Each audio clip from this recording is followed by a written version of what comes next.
Sanibona bantwana basezulwini umthetho. Siyacela mangabe umusha kule channel, please subscribe to our YouTube channel so that uzothola ezinye incazelo emavidiyweni alandelayo ukwazi ukuthi uwabone. Please click i-notification bell so that noma iphi video so upload ukwazi ukuthi usheshe uyibone lapho ngasekhaya. Namhlanje sizophendula umbuzo ukuthi ngabe amaNazaretha ayakholelwa yini kuJesu noma ayamkhonza yini uJesu amaNazaretha? Futhi ngabe ayavuma yini amaNazaretha ukuthi uJesu wafela izono zawo? AmaNazaretha ayamkhonza uJesu. AmaNazaretha ayavuma ukuthi uJesu wafela izono zawo. Akusho mina kodwa kusho isihlabelelo esabhalwa umsunguli webandla okuyisihlabelelo esu-140. Ngizoqala kuverse 2. Sifundeka kanje: abasidlayo lesi sidlo banokuphila okungunaphakade, ngoba vusa ngomhla wokuphela babe nami eparadise. Verse 3. Wathi kubo, mina ngiqinisile ngingukuphila okuphakade, oyidlayo inyama yami unokuphila okuphakade. Verse 4. Wozani webathengwa enathengwa ngegazi lenkosi, lesi sidlo silungiselelwe nina singukuphila okuphakade. Ngamanye amazwi njengoba sizwa lencwadi, sesiyeza ukuthi amaNazaretha noma ibandla lamaNazaretha liyamkhonza uJesu. Sekusele kutheni amaNazaretha amkhonza kanjani uJesu. Nalapho sizozama ukuthi sivezele abantu ukuthi amaNazaretha amkhonza kanjani uJesu. AmaNazaretha uJesu amkhonza ngale ndlela etholakala eBhayibhelini. uMateyu 15 verse 9. Leli verse ithi inkosi uKristu, kodwa bangikhonza ngeze befundisa izifundiso eziyimiyalo yabantu. Sesiyathola thina singamaNazaretha ukuthi uJesu ukholwa ngokuthi abantu balalele izifundiso zakhe.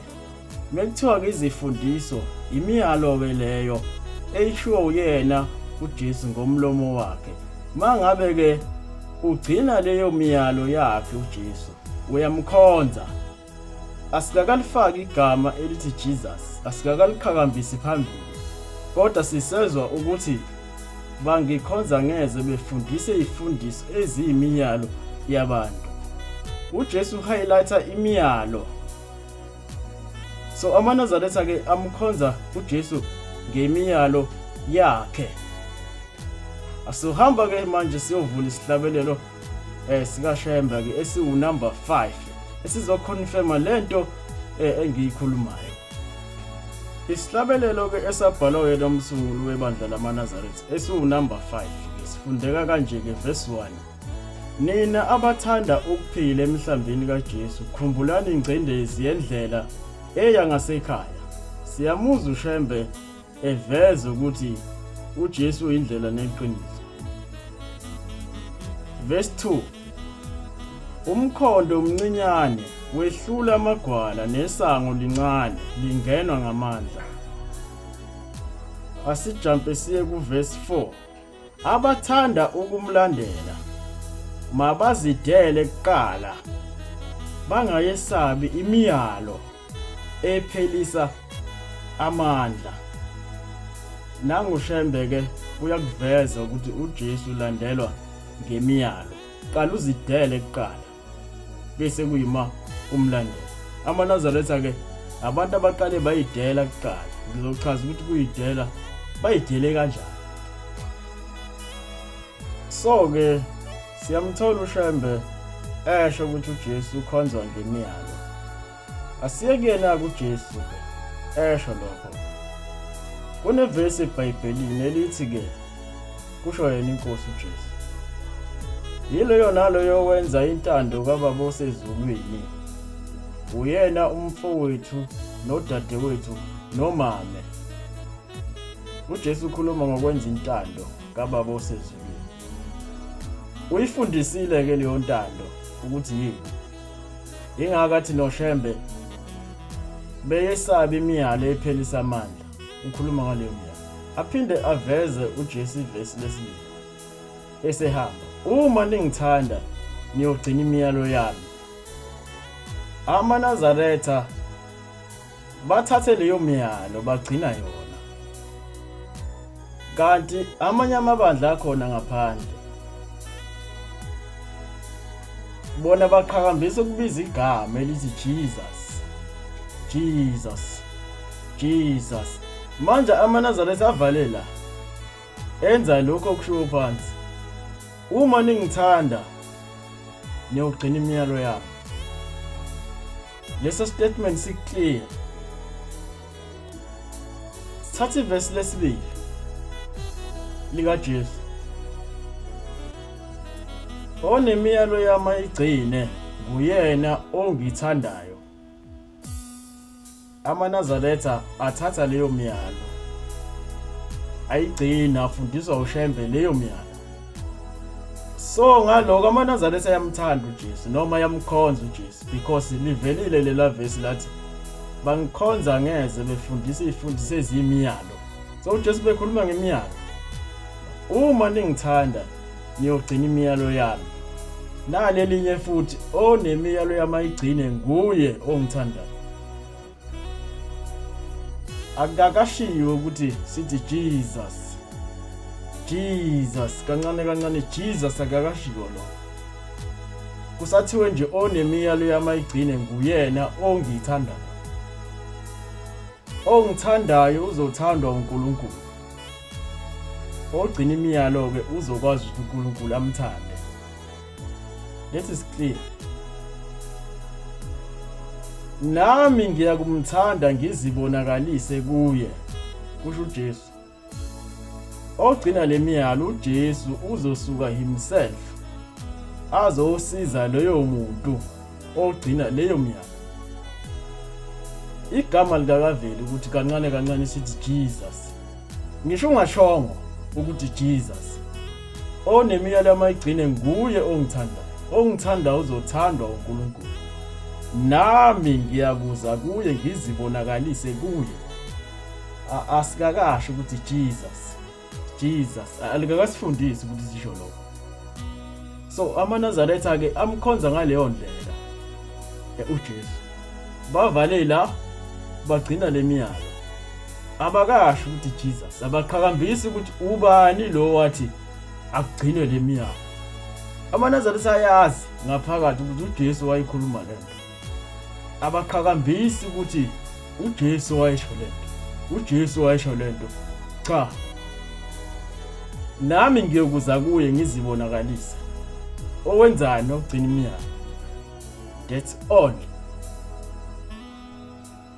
Kukhona abazothi konke esikwenzayo noma esikucelayo sikucela egameni likaKristu. Noma sikwenza lokho ngoba sikuKristu. Ngicela ukunenzela iexample. Akuthi AmaNazaretha awaqhakambisa ukubiza igama Jesus, Jesus ukuze baveze ukuthi bakuKristu. Cha. AmaNazaretha enza nje simple. Uyabona nayi example. Makunothisha weEnglish. Asithi uJesu lo thisha. Ufundisa ama-student akhe eklasini ukuthi njalo ekseni mabafika ngo7 eklasini abofunda incwadi. Nangempela abafundi bakwenze lokho ngoMonday. Akekho uthisha. Bakwenze lokho Tuesday. Bakwenze lokho Wednesday. Bakwenze lokho baze kuyofika uFriday. Lento abayenzayo abafundi bayenza egameni likabani? Ubani othi abafundi incwadi? uJesu wabatshela ukuthi abawufunda lencwadi ekseni njalo. So lento bayenza egameni lalothisha owasho leyo nto. So abafundi njengoba bengena eklasini bafuke bathatha incwadi bayibeke phezu kwetafula bese bayaphenya bafunde lapho owathi uthisha kufundwe khona. Abathi abafundi bethi bengena eklasini bathi bahlala phansi bese bathi uthisha umtshali wathi asiyofunda incwadi ethile, abafaki ukuthi umtshali uyena wathi asiyofunda njalo. Bayazi ukuthi uthisha umtshali owathi asiyongena ekseni. Into abayenzayo bangena eklasini, wonke umuntu uvula ubhaka wakhe ufunda incwadi kanje. So amaNazaretha awaqhakambisi igama elithi Jesus. Igama elithi Jesus. AmaNazaretha enza uJesu akufundisile. So inkolo yamaNazaretha ingako ingafani nenkolo yamaKristu.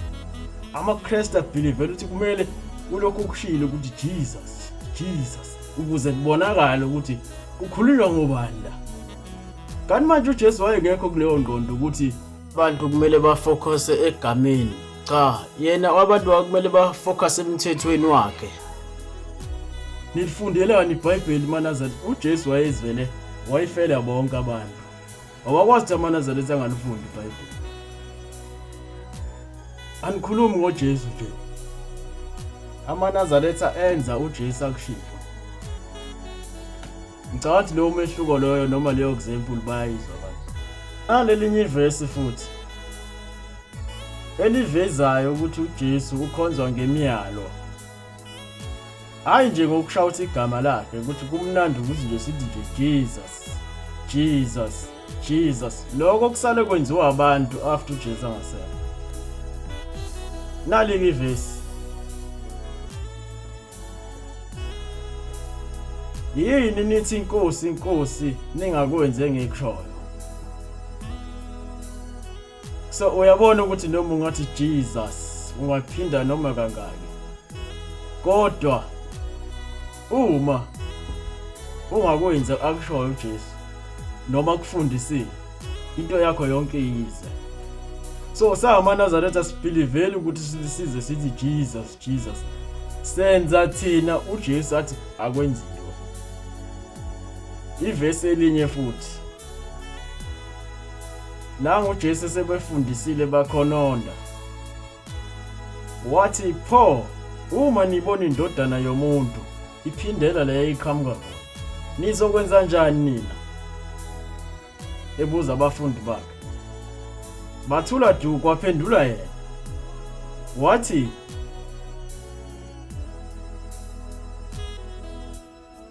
umoya ophilisayo.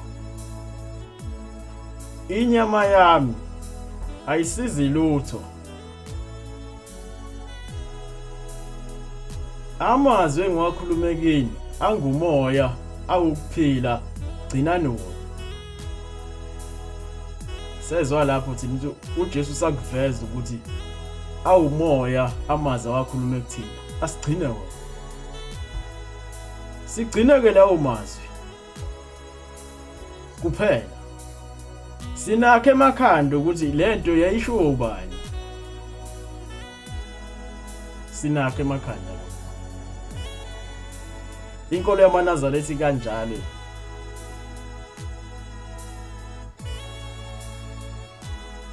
So uma uyenza leyo nto leyo automatically uJesu yamkhonza noma ungashonga ukuthi Jesus, Jesus. Ivesi elikhomba lokho yileli lithi onemiyalo yamayigcine nguyena ongithandayo uzothandwa uNkulunkulu. Nami ngiyakuza kuye ngizibonakalise. Angakasho ukuthi Jesus, kodwa izozwa le ndoda onemiyalo yamayigcine uyena ongithandayo uzothandwa uNkulunkulu. Nami ngizoza kuye ngizibonakalise. Angakasho ukuthi Jesus, Jesus. Inkolo yamaNazaretha ke ikanjalo. Ingakho ihlukile kuneChristianity. Manje njengoba senihola uShembe kuyena umholi wenu, uShembe ungena kanjani la? uShembe umholi wamaNazaretha. uShembe uyisithunywa sikaNkulunkulu esize ukuzoprova ukuthi uNkulunkulu ngempela into ekhona la. Singagcini ngokumuza uNkulunkulu simuze encwadini. Simuze uNkulunkulu enza imangalise encwadini.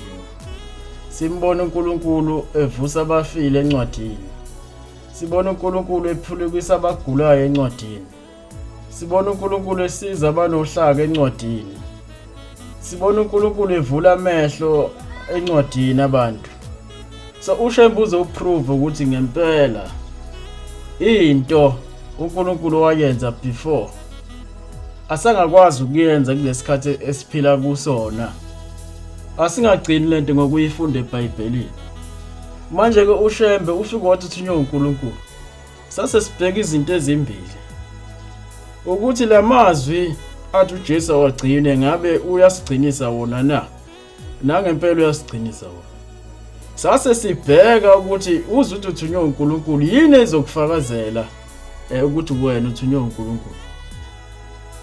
Wase ebavusa abafile. Wase basukumisa kuma wheelchair. Wase wabenza babona abangabona emehlweni. Bathola imisebenzi, wanika abantu izingane. Kuningi nani niyazi kuningi. Manje iyona leyo into eyivezile. Bese sibuka ngokweBhayibheli. uJesu ubonakale kanjani ukuthi lo muntu is the one. Ubonakale ngemisebenzi naye kuJohane washo ukuthi hambani niyobikela uJohane ukuthi impumputhe ziyabona. Abangahambi bayahamba. Abanjani banjani. Iyona into le esabona ngayo noma esithola ngayo eBhayibhelini ukuthi uJesu ngempela wayethonyilwe uNkulunkulu. Uzathi uma ningakholwa ukuthi ubaba kumina nami ngikubaba, kholwani ngenxa lemisebenzi. Sikholwe ngayo ke imisebenzi eyenziwa uShembe. Nanokuthi indaba yaShembe deep. Ngeke uyichazele umuntu ongekho khona. Because mawuzo ichazela umuntu ongekho khona ngeke azakuzwe kahle. Umuntu nje wazi iBhayibheli lonke uzokuphikisa. Ngoba babemphikisa uJesu ngalo iBhayibheli. Ngoba wayengekho phela kwiOld Testament. Yingakho beyifakazela yena. Athi uma ningakholwa kholwani ngale misebenzi kuphela. NoShembe asimangali makukhona abantu abathi akekho eBhayibhelini. Yes akekho. NoJesu wayengekho eBhayibhelini. Yingakho bathi oJohane siyakholwa siyazi ukuthi wena ungongcwele kaNkulunkulu. AmaNazaretha ke ayazi ngezinto esebeyibonile. NoJohane abamlandelanga uJesu ngoba nakho bamazi ngeBhayibheli noma ekhona eBhayibhelini kuyile liconfessayo ukuthi ukhona phakathi. Hayi babona uJesu izinto azenzayo. Ngakho AmaNazaretha alandela uShembe ngokuthi wathi uthunywe uNkulunkulu uShembe. Sase sifuna izinto ezikhombisa ukuthi lo muntu ngempela uthunywe uNkulunkulu. Wazenza zonke lezi zinto. NoJesu naye uthi niyokwenza izinto ade ngizenza niyokwenza ezinkulu kunalezi. Waphinde wathipisa futhi ukuthi kuyofika abaprofeti bamanga. Manje uShembe sikwazi kumbiza ngomprofeti wamanga ekubeni anika abantu izingane. Zolo lokhu nje kade kuyindlu kwadilikela abantu akekho ofile. Iproof leyo yaziwe izwe lonke. Ziningi izinto uShembe eziprovela ukuthi akayena umprofeti wamanga. Izingane uyayithola, umsebenzi uyawuthola. Ishosha ziyahamba. Abade bangaboni bayabona. Sina iproof yezinto uShembe azenzile eziconfirmayo ukuthi no, lo muntu ngempela wayethunyiwe uNkulunkulu. That's why abantu bazomlandela uShembe. Kukhona kokubacikayo lokho, yiko ngisho abafundisi kuzobacika vele. Nalapha kaIsrayeli kwakucika abafundisi abantu ekade uJesu ekhulele ebandleni labo okuyibandla ekuthiwa yini iJudaism, la uJesu ekhulele ngaphansi kwalo. Manje bambona ukuthi seqala enye into ehlukile kunale ekade kuyiyona. Namanje kuShembe ngoba lihlukile ibandla lakhe, akuseyona le form le ekhandiyo kwathi ikholwa kuyilokho. That's why ke sizobona abantu bemgxeka asimangali thina. Kodwa ibandla lamaNazaretha wathi uShembe lizokwanda kakhulu ligcwale yonke indawo. Liqale lincane ibandla lamaNazaretha. lakhula phambi kwabantu manje sebabonile abantu selibame la manje ingakho kusebetatazela futhi nisazotatazela. Sibonge ingane zenkosi.